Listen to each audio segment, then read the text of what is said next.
بسم اللہ الرحمن الرحیم۔ ناظرین کرام، آج 3 فروری 2026 ہے، بروز منگل۔ آنے والی رات آج شب بارات کی رات ہے اور کل بروز بدھ 4 فروری 2026 15 شعبان المعظم ہے۔ آج کی رات کے بارے میں لوگوں میں مختلف طرح کی باتیں مشہور ہیں، اور اس رات کے بارے میں جو صحیح موقف ہے وہ یہی ہے کہ اس کی فضیلت ثابت ہے، لیکن اس کے اندر کوئی مخصوص عبادت کرنا، قبرستان میں جانا یا مخصوص چیزوں کا اہتمام کرنا، یہ کسی بھی طرح سے نہ تو ثابت ہے اور نہ ہی یہ اس کی شرعاً اجازت ہے۔ بالخصوص نوافل میں صلاۃ تسبیح پڑھنے کا جیسا کہ معمول ہوتا ہے خواتین کا، اور بعض مقامات پر مسجدوں کے اندر بھی چراغاں کر کے اجتماعی طور پر صلاۃ تسبیح پڑھی جاتی ہے، یا قبرستان میں جانا اس رات کا لازمہ سمجھا جاتا ہے۔ یہ تمام ایسی چیزیں ہیں جن کا شریعت کے ساتھ کوئی تعلق نہیں ہے۔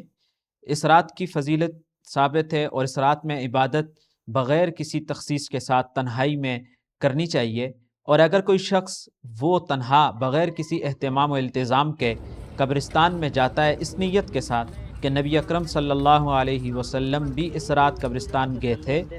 تو یہ بھی جائز ہے، لیکن اس میں یہ بھی ذہن میں رہنا چاہیے کہ نبی علیہ الصلاۃ والسلام اپنی ساری زندگی میں صرف ایک مرتبہ آپ کا اس رات کو قبرستان میں جانا مروی بھی ہے اور ثابت بھی ہے۔ اسی طرح اس کو ایک مرتبہ اگر کوئی شخص سنت کی نیت سے چلا جائے تو وہ کافی ہو جاتا ہے، البتہ اس کو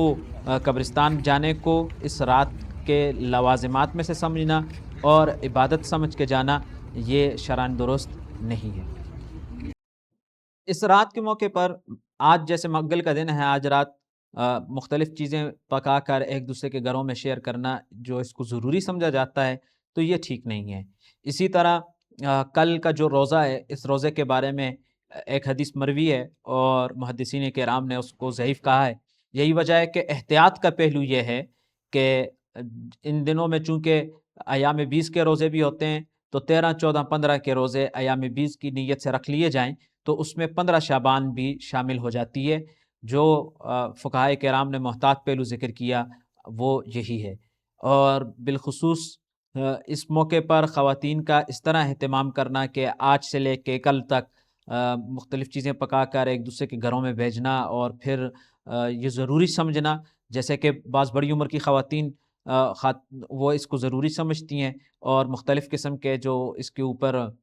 نظریات یا عقائد رکھے جاتے ہیں، یہ کسی بھی طرح سے درست نہیں ہے۔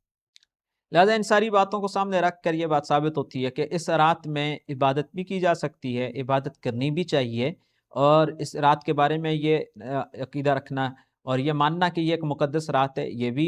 درست ہے، لیکن اس میں غلو کرنا اور حد سے زیادہ تجاوز کرنا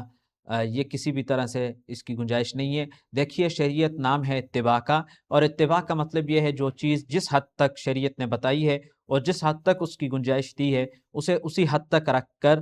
اس پر عمل کیا جائے۔ اس سے شریعت پر عمل بھی ہو جاتا ہے اور انسان اللہ تبارک و تعالیٰ کے ہاں قرب بھی پا لیتا ہے۔ اور اگر وہ جو شریعت نے جو حد مقرر کی ہے اور شریعت نے جو حدود بتائی ہیں، انسان اپنی طرف سے ان حدود سے تجاوز کر لے اور اگرچہ وہ اس کو نیکی سمجھ رہا ہو تو پھر وہ نیکی نہیں ہوتی۔ آپ دیکھیے کہ اگر کوئی شخص عید کے دن عید کی نماز سے پہلے اذان دینے کو نیکی سمجھ کے کرنے لگے اور وہ یہ کہے کہ میں اذان دوں گا، تو یہ اس کا اپنا جذبہ تو ہو سکتا ہے، لیکن شریعت اس کی اجازت نہیں دیتی۔ شریعت نے جس چیز کی جتنی حد مقرر کی ہے اس کو اسی حد میں رکھنا چاہیے۔ یہی شریعت کا اصل منشا ہے اور یہی اصل اتباع ہے۔